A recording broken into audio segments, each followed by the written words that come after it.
Julien Rochas est entrepreneur et il est le fondateur de Renard, la bière de récup. J'étais très intéressé de recevoir Julien pour connaître son parcours, son histoire, comment est-ce qu'une bière peut être sans alcool, pourquoi avoir fait ce choix, bref, tout un tas de questions et de sujets auxquels on va répondre aujourd'hui dans ce nouvel épisode de l'Instant Outdoor avec Julien Rochas de la bière Renard. Très bonne écoute. Bon alors aujourd'hui je suis en présence de Julien Rochas. Alors est-ce qu'on dit Rochas Prochain, s'il te plaît. Rocha, ok, excuse-moi. Je suis très content de te recevoir aujourd'hui Julien parce que j'ai commencé à te connaître ou à connaître du moins tes produits grâce à quelqu'un qui est passé pendant plus de 2 heures sur l'émission Café Trailer à l'époque, qui s'appelle, et que beaucoup de mes auditeurs doivent connaître, qui s'appelle Hugo Ferrari, qui est Alias le duc de Savoie. alias le Duc de Savoie exactement, qu'on salue. Dès le début du podcast, on commence à saluer des gens, c'est magnifique. Eh ben, salut Hugo. Et salut François. Comment vas-tu Julien? Ça va impeccable, François, merci. Et toi? Bah écoute, moi ça va super bien. Là, tu vois, on est le 27 janvier, il est 14 heures. C'est déjà le troisième enregistrement de la journée. Donc je suis en pleine forme. C'est parti. Là, début d'après-midi, il fait beau, il fait frais en Bretagne. Je viens Alors, il d'aller déposer mon fait. fils à l'école en vélo, donc tu vois, je suis en pleine forme. Ah ben, je viens de faire pareil. Mais en Grâce à Savoie, la il grève fait des très, très écoles. frais. Ouais, c'est ça. Bon, eh ben écoute, Julien, est-ce que tu pourrais te présenter, s'il te plaît, pour ceux qui ne te connaissent pas? Eh bien, oui, bonjour à tous. Je m'appelle Julien Rochat, j'ai 43 ans. Je suis chambérien, donc savoyard, depuis à peu près toujours. Je suis papa de deux jolies petites filles. Et puis je suis papa aussi de la Renarde, voilà, qui est la première véritable bière de récup. Mmh. Je présume que c'est pour ça que je suis là aujourd'hui. Alors effectivement, c'est ce qui m'a poussé à te contacter, pour que tu nous racontes un petit peu ton parcours d'entrepreneur et de brasseur, de sportif, bref, un petit peu d'en savoir un peu qu'est-ce qui se cache derrière la renarde. Alors, est-ce que tu peux nous raconter comment est-ce que tu es venu à ce sport que tu pratiques, j'imagine, du trail, de la course à pied? Ah, le trail, ouais, le trail, ouais, c'est devenu une passion aujourd'hui. Alors après, c'est pas. Je commence à traîner un petit peu dans ce milieu-là depuis quelques années, donc c'est vrai que je peux pas me définir comme passionné comme d'autres, notamment ici dans le coin en Savoie qui courent presque 10 heures par jour. Bon, c'est pas mon cas, mais j'aime beaucoup le trail. Alors comment je suis arrivé là? C'est un long cheminement. J'ai pas toujours été sportif en fait. J'ai été, on va essayer de synthétiser. J'ai été sportif jusqu'à une quinzaine d'années. Après à l'adolescence, je suis un petit peu parti en sucette, gentiment, mais bon, on va dire que j'ai délaissé le sport pour partir plutôt dans les bêtises d'adolescence. Plutôt la bringue que le sport, on va dire, voilà. Donc j'ai plus trop fait de sport pendant jusqu'à 35 ans, on va dire. Et puis donc, voilà, à l'époque, c'était plutôt la fête, la bière et les cigarettes et le reste. Et voilà, et puis à 35 ans, bah, j'ai rencontré ma compagne en fait, qui est plus jeune que moi. Et du coup, je me suis dit qu'il fallait peut-être réagir un petit peu et me refaire une jeunesse. Voilà, donc à 35 ans, j'ai arrêté de fumer et j'ai commencé à me remettre à la montagne parce que j'aimais bien ça. Et petit à petit, je me suis mis à courir, donc d'abord à randonner, puis après à courir. Je me suis rappelé que j'avais un cœur qui fonctionnait pas trop mal, donc voilà. Et puis au bout de quelques années, je me suis inscrit à ma première course. Et puis, bah évidemment, après, à la fin de la course, je me souviens d'avoir dit bah plus jamais ça. Et puis, La la semaine classique. d'après, voilà, un grand classique. Et la semaine d'après, je me réinscrivais. Et puis c'était parti quoi. C'était quoi cette course? C'était la Sépienne. C'est une petite course qui a lieu bah, dans mon pays, en fait, là où j'ai grandi, en Comte de Savoie. C'est une course magnifique, que ce soit d'un point de vue géographique, mais pas que. C'est aussi C'est une organisation qui est vraiment au top. C'est une course qui est très très festive. D'ailleurs, qu'on fait autant pour faire la fête après que, que pour la course en elle-même. Et voilà, c'était un 25 km, je crois. Avec, il y a un bon dénivelé, hein. Ouais, il y a une belle course quand même pour c'est une pour belle une course. première. C'est une belle première course. Ouais. Ouais, d'ailleurs, après, j'avais réduit un petit peu la voilure. Ouais, c'est un 25 km sur 1007, 1008 par là des plus. Donc, ouais, ça grimpe bien. Des paysages au top, une ambiance au top. Voilà. Et c'était je crois que c'était en 2016. Voilà. Donc, c'est relativement récent, hein. Et puis depuis, je cours plusieurs courses par an. Alors un peu moins maintenant que je m'occupe de Renard parce que je suis souvent le week-end en fait. Je travaille sur les événements maintenant, donc voilà. Donc, D'accord. j'essaye de me libérer quelques petits week-ends pour courir moi-même, mais voilà. Mais c'est clair que j'ai pris goût et comme beaucoup de monde, j'allonge progressivement les distances. Voilà. Ah, tu fais partie de la team, j'allonge les distances Ouais, c'est plutôt ça. que de la team j'essaie d'aller plus vite sur les distances que je connais? Ouais, bah oui, en plus, oui, oui, en plus, voilà, en prenant de l'âge, c'est vrai qu'on a peut-être, enfin moi en tout cas, enfin aussi comme pas mal de monde, je pense, mais oui, bon, on cherche un peu moins à sprinter et puis un peu plus à profiter des paysages, etc. sur des longues distances, ouais. Mmh. Et là, tu es arrivé, jusqu'à quelle distance? Alors là, écoute, j'avance doucement, hein, le plus que j'ai fait, à la base, c'était l'an dernier, elle devait faire 73. Finalement, elle a été, pour des soucis météo, elle a été ramenée à 52, je crois, ou 53. C'est le Tour des Glaciers Lavanoise. Course fantastique. Et voilà, et cette année, il y a des objectifs un peu plus longs. Là, il y a le Seven Trail, 63, je crois, début mars. Et il y a les Templiers en fin d'année. Voilà. Mmh, la fameuse course des Templiers, La fameuse course des Templiers ça, qui c'est fait vraiment rêver. une course à cocher, et à faire une fois dans sa vie. Bon, écoute, c'est pour cette année. Mmh, très cool, très, très cool. Voilà. Hem et bah, écoute, comment est venue, du coup la renarde? Quand est-ce qu'elle est arrivée dans ta vie et comment est-ce qu'elle a évolué? Alors, Renard, pareil, c'est un long cheminement, ça. Ça fait pas mal d'années que j'avais envie déjà de bosser à mon compte. Voilà, j'étais salarié avant. Bon, je suis j'ai un tempérament assez aventurier et indépendant dans l'âme. Donc, ça faisait pas mal de temps que j'avais envie de me lancer. J'avais quelques idées, enfin, j'avais beaucoup d'idées en fait, mais peut-être un peu trop. Et du coup, au final, je les mettais pas en pratique. J'ai traîné, et puis, comme d'autres, arrivé au virage de la quarantaine, j'ai dit c'est bon, il y en a marre.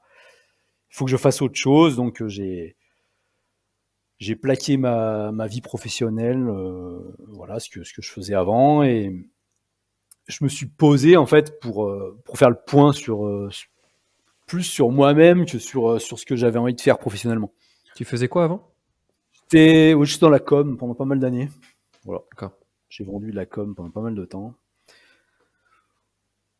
Voilà, et puis à force de, je te dis, je cherchais quoi faire, et enfin, je cherchais l'idée un petit peu originale et je trouvais pas spécialement. Donc, au bout d'un moment, je me suis dit, faut arrêter de chercher, faut juste peut-être réfléchir pas à ce que tu as envie de faire, mais à ce que tu es toi-même, à ce que tu aimes en fait, toi personnellement. Donc voilà, je me suis posé, j'ai réfléchi, et les deux premières choses qui me sont venues à l'esprit quand j'ai réfléchi à ça, c'est, j'aime bien aller courir avec les chamois, et puis j'aime bien boire des bières avec mes potes. Voilà.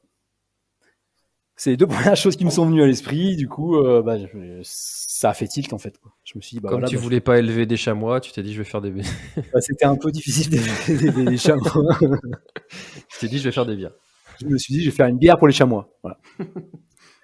Et du coup, l'idée a mûri. J'en ai parlé un petit peu à droite à gauche. Les retours étaient plutôt positifs. Donc au début, l'idée était plus marketing qu'autre chose. Et puis après, je me suis dit, en fait, non, on va pas faire que du marketing. On va faire un vrai bon produit qui soit vraiment adapté physiologiquement à la pratique du sport. D'où d'où le sans alcool, auquel je n'avais pas pensé au départ, parce que de base, moi, je bois quand même beaucoup de bière alcoolisée. Et c'est bien, parce qu'avec la Renard, du coup, j'en bois beaucoup moins. Donc, c'est un net progrès dans ma vie. C'est une belle évolution.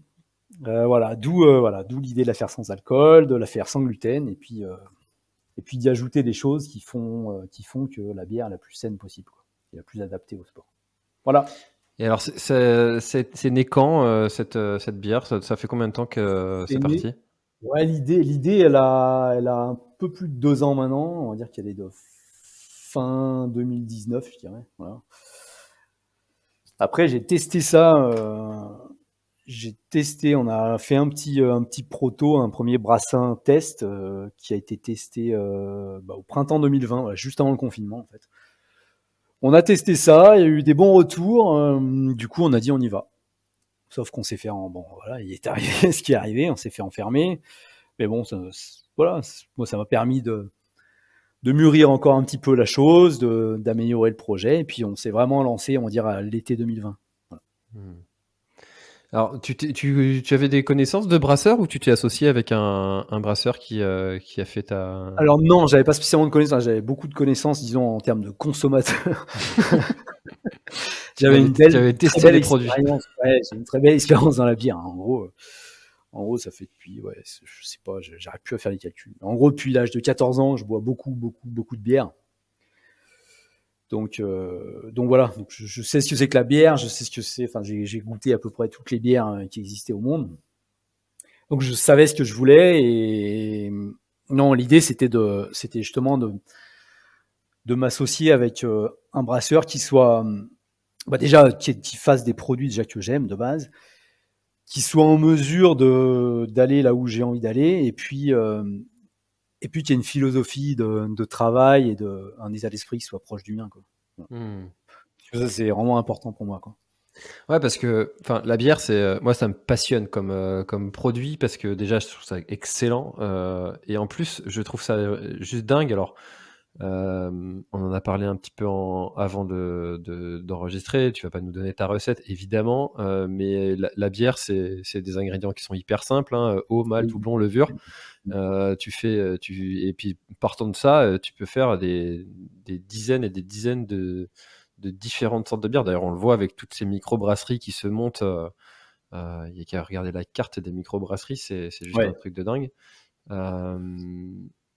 Maintenant, pourquoi avoir fait le choix de la faire sans alcool? Justement, c'est ce que je te disais tout à l'heure. L'idée, c'est de faire. C'est pas de faire que du marketing. C'est quand on dit on fait une bière de récup, on faire une vraie bière de récup. Enfin, en tout cas, on va faire une bière qui soit la plus saine possible, la plus healthy possible, tu vois, vraiment la plus adaptée à une bière, en fait, que tu puisses boire tout le temps, quoi, que tu puisses boire quand tu es en phase de prépa juste avant une course, tu vois. Moi, c'est mon cas, hein, par exemple, quand attention à moi, à mon tout petit niveau, mais même à mon petit niveau, mais mon grand âge, voilà, si tu veux arriver en mesure, enfin, si tu es en mesure de faire une course un peu propre, voilà, moi j'essaye maintenant pendant 2-3 semaines de pas picoler, de pas boire d'alcool, tu vois, pendant 2-3 semaines, mais pas boire de bière pendant 2-3 semaines, en fait, c'est juste pas possible, quoi. Enfin, pour moi, c'est quelque chose qui est pas envisageable. Et donc voilà pourquoi j'ai fait sans alcool, parce que je veux qu'on puisse la boire, tu puisses en ouvrir 2, 3, 4 après la course, et que ça te fasse pas de mal, au contraire, que ça te fasse que du bien. Je veux que tu puisses t'en boire une ou deux la veille au soir pour te détendre, sans qu'il y ait sans qu'il y ait l'alcool qui va te couper les jambes le lendemain. Voilà. Et du coup, la bière là, elle est à 0,3, c'est ça, hein, 0,3? En général, elle est à 0,3, ouais, à peu près, quoi. Du coup, c'est pas considéré comme étant un produit alcoolisé? Non, en France, tu as jusqu'à 1,2%. C'est ça. C'est Ouais. considéré sans alcool. Et c'est aussi ça qui permet de l'appeler bière de récup? Pas du tout, bière de récup, c'est un nom, c'est une marque qu'on a déposée. Non, après tu dis ce que tu veux, hein. Parce Franchement, tu que dis ce que tu veux. il me semblait que tu pouvais pas donner des noms qui pouvaient inciter à la consommation. Tu sais, par exemple, sur le côté, ça va améliorer vos relations sociales. ça va vous rendre encore plus fort, tu sais? Alors sur les produits Quand tu donnes un alcoolisés, produit ouais, sur voilà. les produits alcoolisés, tu peux pas, ça c'est sûr. Mmh. Ça c'est sûr et certain. Après, logiquement, sur les produits sans alcool, il y a pas de problème. C'est ça. Maintenant, si tu voilà, si tu regardes bien, moi je dirais rien d'autre qu'une bière la plus saine possible, hein. Je te dis pas que la bière, elle va te faire, grimper aux arbres, hein, j'ai jamais dit ça. J'ai jamais dit ça, voilà. Ouais, bien Je sûr. dis qu'on fait au mieux pour qu'elle soit voilà, pour que ça soit le plus inoffensif possible et même au contraire que ça t'apporte des choses, voilà, dans la mesure du possible. Mais tu as raison, je vais pas trop loin dans la communication là-dessus parce que oui, parce qu'on peut toujours se faire embêter, parce qu'on peut toujours nous dire que mais oui, mais c'est une bière. Donc oui, c'est sans alcool, mais oui, c'est une bière. Il peut y avoir débat. Mmh. Voilà. Alors En tout justement, cas, parlant de en termes de bière, je pense que on peut difficilement faire effectivement plus sain que les bières renardes. mmh. Je trouve ça génial et du coup, cette recette-là, vous l'avez trouvée en testant, c'est ça? Tu me disais que tu avais essayé un brassin, ça a été tout de suite concluant ou il a fallu plusieurs essais et puis, recommencer plusieurs Oui, fois il y a et eu plusieurs essais, il y a eu plusieurs essais, ouais. ouais. Il y a eu plusieurs essais. J'ai fait un peu le tour aussi des brasseurs avant de trouver les chaussures à mon pied. Et puis et voilà, et pareil, maintenant dans les dans les déclinaisons aussi, c'est pareil, parce qu'on essaye de décliner. Là, on vient de sortir la petite sœur, et IPA. mais voilà, mais ouais, voilà, l'IPA, l'IPA, ouais, comme tu veux. Euh, il faut savoir qu'on a fait quelques essais aussi avant, quoi. On a tenté déjà d'autres déclinaisons pour lesquelles on n'a pas donné suite, quoi. Mmh. Parce que bah voilà, parce qu'on est exigeant, parce qu'on a envie de sortir quelque chose on veut que ce soit pas seulement sain, on veut que ça soit bon aussi, quoi. Ouais. C'est un sujet la bière en ce moment parce que ça comme je disais tout à l'heure, il y a de plus en plus de microbrasseries qui se sont ouvertes. Pareil, très bien, Hem, enfin, une plus qui vraiment, il y a des choses magnifiques qui sortent, hein. C'est cool, moi je trouve ça vraiment bien, quoi. Tu vois, moi je pars du principe que chaque fois qu'il y a un petit enfin, tu vois, un petit brasseur qui s'ouvre, et ben, c'est toujours ça qu'on va aller prendre, c'est toujours des parts de marché qu'on va aller grappiller chez les gros industriels, et c'est tant mieux, quoi. C'est tant mieux. alors justement, j'allais y venir à cette, question des gros industriels. Quelle est la différence entre la Renarde et puis une bière sans alcool, que l'on peut trouver, alors j'ai pas envie de les citer pour pas Ouais, leur faire de la bon, de toute pub. façon, il y en a partout sur tous les abribus, tu vois, Heu, des bières sans alcool maintenant, hein. D'ailleurs, il y en a même qui communiquent sur le sport maintenant, je sais pas si tu as vu. j'ai pas vu ça, Non, non. ouais, c'est assez marrant, ouais.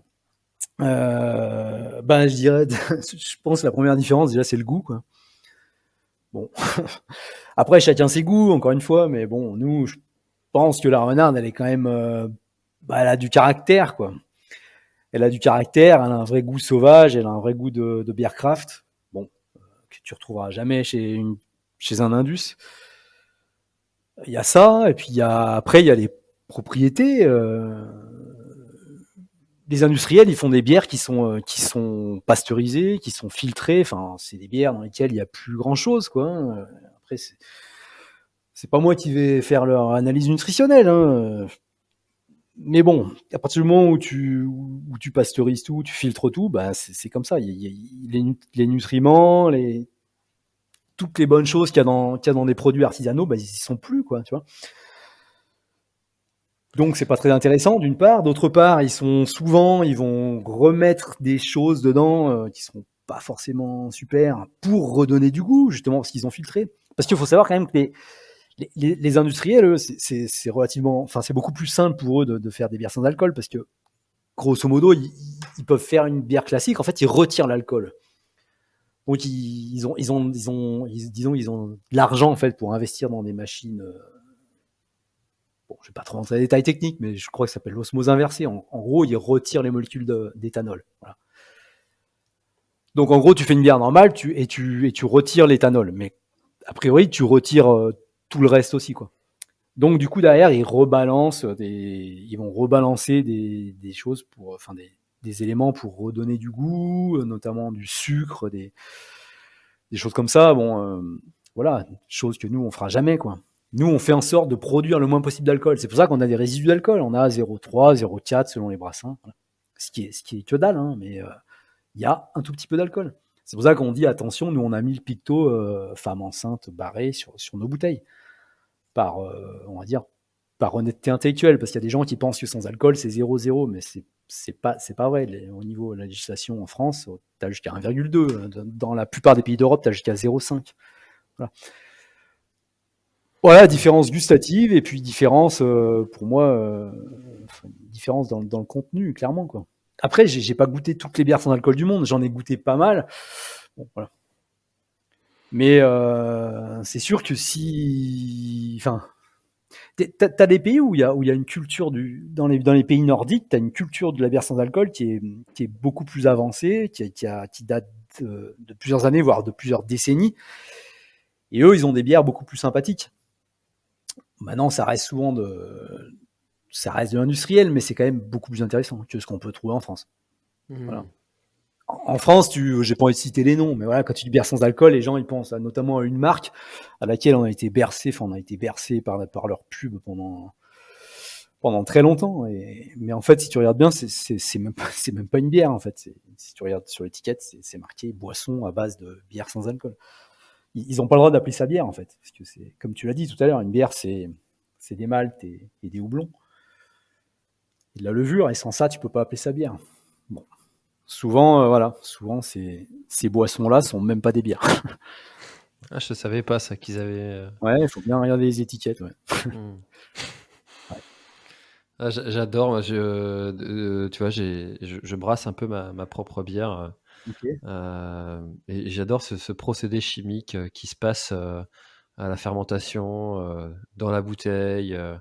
Je vois, je sais pas, ça doit peut-être me rappeler mes cours de chimie Ah peut-être. Ouais. en bac Moi, je S, suis tu moins sais. scientifique, moi, tu vois. Euh, Moi, je préfère la boire hein, quand même que la brasser.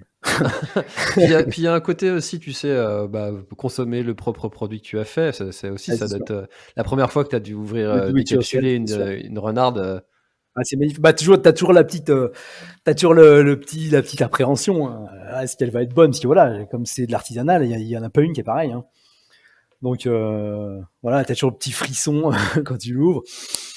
Et là, le nez, et tu te dis ouais, bah, tu vois, des fois, elle va sentir un peu plus une plante qu'une autre, un peu plus la levure des fois. Ouais, ça c'est magique. C'est magique. Ouais, c'est ça, parce que parce que il y a pas, pour le coup, pour la renarde, il y a pas que au malt ou non-levure. C'est aussi des plantes que vous mettez dedans. Ouais, c'est ça. Hem, ça doit être, assez, technique, hein, enfin, je sais pas, j'imagine le procédé de réflexion, déjà savoir quelles plantes tu mets dedans, pourquoi tu les mets, en quelle quantité, heu, Ouais, ça oui, oui, la première mmh. qu'on appelle la reine maintenant, parce qu'il y a la reine des prés notamment dedans. La réflexion, si tu veux, c'était de trouver des plantes en fait locales, parce enfin moi j'avais pas envie de mettre du gingembre. Après, je ferme pas la porte au gingembre parce que je sais que c'est une plante magnifique, hein. Gingembre, curcuma, etc. Bon, j'avais pas envie de mettre des plantes asiatiques en fait dans la renarde, et du coup j'ai cherché, je me suis fait aider aussi par une nutritionniste. On a cherché des plantes locales qui aient des vertus physiologiques intéressantes, notamment en termes de récup. Mais aussi, voilà, donc on a établi une liste. Une fois qu'on avait cette liste, il fallait que ces plantes-là s'entendent bien entre elles, se complètent bien au niveau gustatif, et après qu'elles se complètent, enfin pareil, qu'elles se complètent bien avec les maltes et avec les houblons. Et c'était un petit peu là la difficulté, quoi. Donc c'est là qu'il y a eu quelques tests. Il y a eu quelques tests en tisane d'abord, et puis en brassin après. Voilà. Mmh. Ah, j'adore encore une fois, hein, génial, génial ce procédé technique, et qui fait que ça explose, lors de la fermentation. Ouais. Il se passe tellement de choses en fait, et au jour après jour en fait, enfin, je sais pas si tu fais aussi un petit peu de brassage toi, Moi, je brasse pas. Hein. tu Moi, brasses pas? non, non, je la fais brasser. Mais ouais, je vois bien comment ça marche, hein, mais Mmh. je suis pas. C'est pas moi qui mets la main à la pâte, non. Parce que tu vois, quand tu fais je sais pas, j'ai eu ça à mon anniversaire là, une année. C'était un kit de brasseur, enfin Oui. pour faire ta propre bière là. Puis tu vois dans la Dame Jeanne tout ce qui se passe, les bulles, les dépôts, et puis après, bah, quand tu la C'est goûtes vivant, quoi. forcément, il se passe, ouais, c'est génial, Mmh. c'est génial. Comment tu vois évoluer la Renarde en termes de société? En termes de société, bah, donc là, on vient de sortir la petite deuxième, l'IPA. Je l'avoue, l'idée, c'est d'étoffer la gamme petit à petit.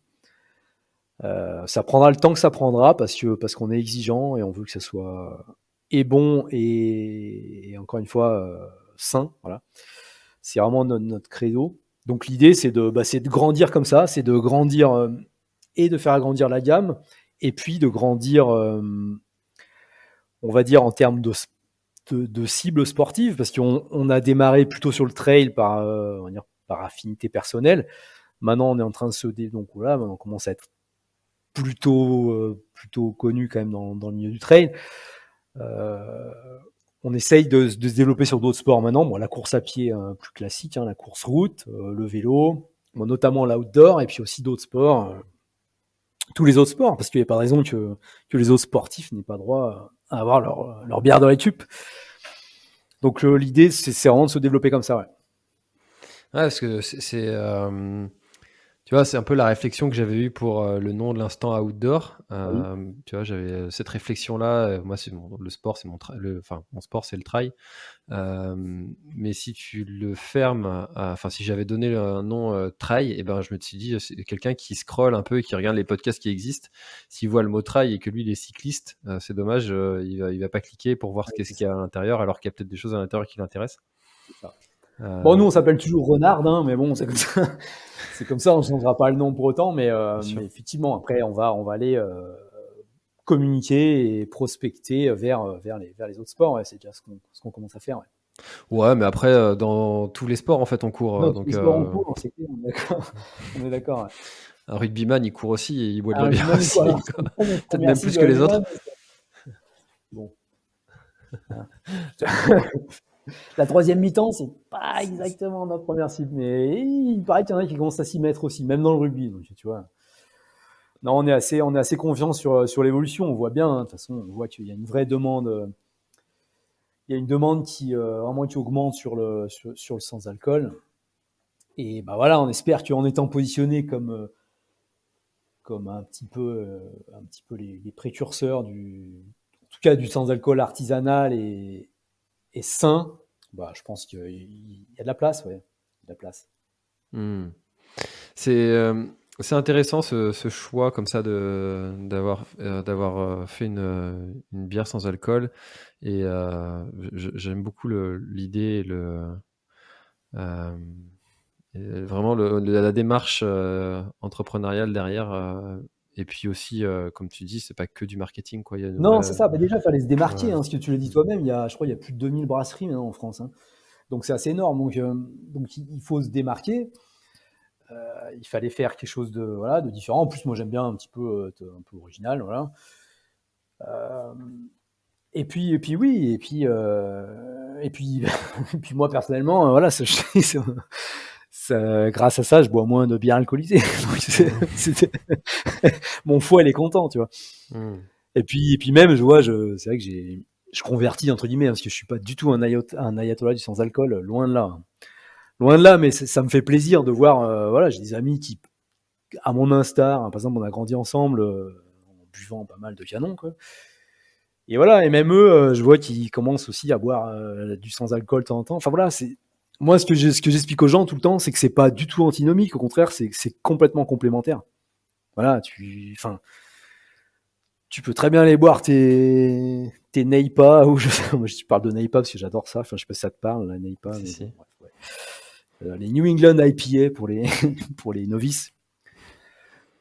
Bon, une sorte de bière pour les bières geeks, comme C'est ça. bière magnifique, bien houblonnée, bon, qui est alcoolisée. Bon, voilà, tu peux très bien aller boire tes 2-3 pintes le vendredi soir au bar avec tes potes, et puis le reste de la semaine, t'ouvrir des bières sans alcool, quoi. Voilà, c'est pas du tout antinomique, au contraire, c'est totalement complémentaire.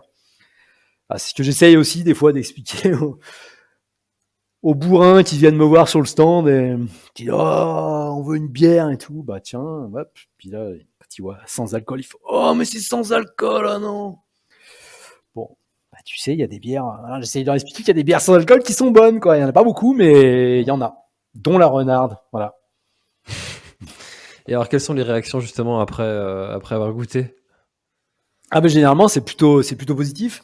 Alors après, le mec qui cherche à se saouler, c'est sûr que lui, ça va pas lui convenir, on est d'accord, mais Donc il aille si prendre de la 8-6. c'est ça. Mais il y en a même, c'est étonnant, il y en a même après un effort, ils vont privilégier une bière alcoolisée. Bon.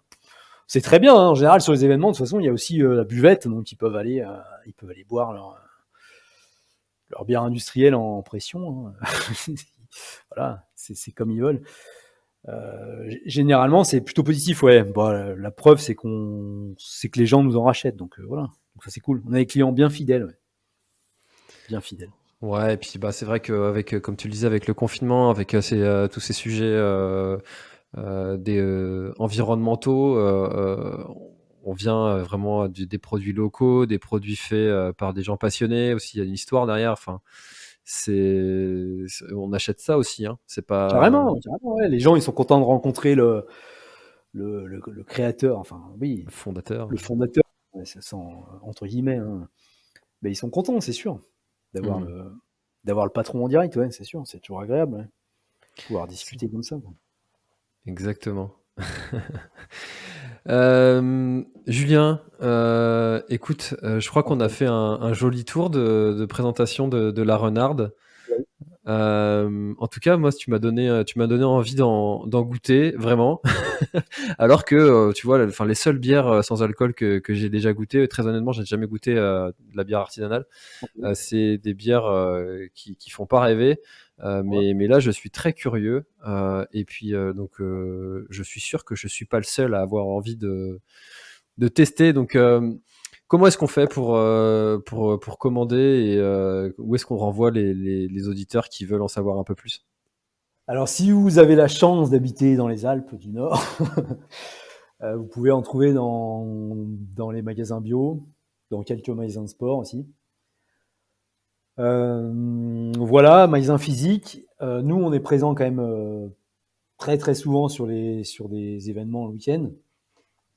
Et puis surtout, vous pouvez commander par internet. Donc vous allez sur renard.fr, runhard.fr, et vous commandez. Voilà. Donc vous avez le choix entre notre classique qu'on appelle la Reine. Donc c'est une pale ale, donc on va dire une blonde légèrement ambrée, avec une belle amertume, qui est brassée avec donc 4 plantes qui viennent du massif des Vosges et qui sont pleines de vitamines et d'antioxydants. Et la petite deuxième qu'on a sortie là, début janvier, qui est une IPA, donc une bière un peu plus aromatique, un peu plus houblonnée, et voilà. C'est un peu, elle est différente. On va dire qu'il y a la Renard, enfin la Reine, elle est plus florale, et l'IPA, elle est plus aromatique. Voilà. Et vous pouvez commander, voilà, on peut vous faire un petit carton mix des deux si vous voulez. Il n'y a pas de problème. On est souple. Très cool. Et ben écoute, Julien, est-ce qu'il y a quelque chose que tu aurais aimé ajouter à notre échange pour clôturer? Écoute, que je suis ravi que tu m'aies contacté. Franchement, ça fait plaisir. Non, nous on est vraiment content de ce qu'on fait. On est vraiment content de notre public, notre clientèle. On a un réseau qui est vraiment bienveillant. Donc je sais pas si c'est de la chance ou si c'est parce que nous on y met du cœur, mais voilà, on a tout le temps des petits messages sympas sur les réseaux sociaux, des petites publications sympas, des petites stories. Donc ça fait vraiment plaisir. Donc moi je veux dire merci à notre clientèle, je veux dire merci à nos futurs consommateurs aussi, parce que je sais qu'il y en aura de plus en plus. Vous dire que qu'on fait tout ce qu'on peut pour vous proposer les meilleurs produits, voilà. Les plus sains et les plus goûteux qu'on puisse. Et puis voilà, et puis je suis content. Encore une fois, je suis content d'avoir pu faire ce podcast avec toi, François.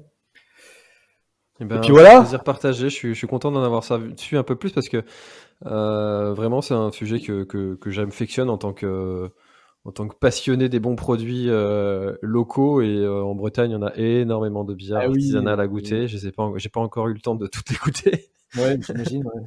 J'aimerais bien venir les Mais goûter tu vois, aussi, mais faudrait tous faudrait les pas. week-ends, j'essaye d'en prendre une comme ça que j'ai jamais goûté encore. Et puis tu découvres encore des saveurs, des trucs que t'aimes, des trucs que Exactement. t'aimes moins. Mais C'est tu as comme un peu carrément les bons raison. vins, tu t'affines ton palais. C'est exactement ça et du coup, c'est vrai que c'est bien aussi parce que, enfin, comme tu dis, il y a plein de petites brasseries, hein. Franchement, il y en a des vraiment il y en a qui travaillent vraiment, vraiment bien.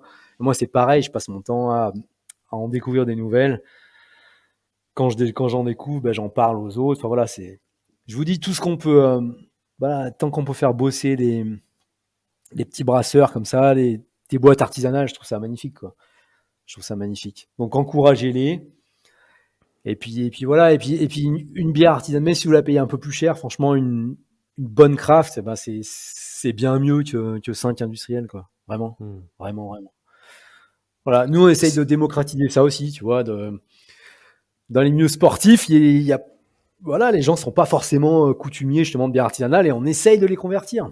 Tu vois, et si on les convertit d'abord sur la renarde, bah, l'idée c'est de leur dire aussi, bah voilà, vous voyez, là vous avez une bonne bière, vous avez une bonne bière sans alcool, et puis bah, à côté, vous avez telle et telle brasserie qui peut vous proposer des choses magnifiques avec alcool. Voilà. Mais ça, c'est comme le café sucré. Une fois que tu le prends plus sucré, tu peux plus le boire avec du sucre. Exactement ça. Et ben une fois que tu as commencé à goûter aux bières artisanales, tu peux plus revenir Je aux peux bières plus, industrielles. moi, tu peux pas me servir une. Moi, j'ai pas même pas envie de dire leur nom, mais voilà, si tu m'invites un jour, me dégaine pas ta bière industrielle. Franchement, je préfère un Perrier. Vraiment. C'est même après la tondeuse, ça passe pas. Mais, Pourtant, celle-là, elle est bonne, hein. Celle d'après la tondeuse. celle d'après la tondeuse, elle est pas mal. Elle est pas mal. Je préfère quand même celle d'après la course. C'est quand même la meilleure. C'est quand C'est même la la meilleure. meilleure. C'est la meilleure. Ouais. Merci beaucoup, Julien, d'avoir participé à ce nouvel épisode de l'Instinct Outdoor. C'était un plaisir de te Merci. rencontrer et de connaître l'histoire de Renard. Et puis au plaisir de te croiser en vrai, hein. Yes, grand plaisir. Hein. Allez, bye bye. Portez-vous tous bien. Bon sport et à la prochaine. Ciao. Ciao, ciao. Cet épisode est maintenant terminé. Merci de l'avoir écouté jusqu'au bout. Et si vous êtes encore là, c'est sûrement qu'il vous a plu. Alors n'hésitez pas à le faire savoir autour de vous. C'est la meilleure façon de faire connaître le podcast L'Instinct Outdoor. Parlez-en, partagez les épisodes. Merci beaucoup pour votre fidélité et à très bientôt dans un prochain épisode.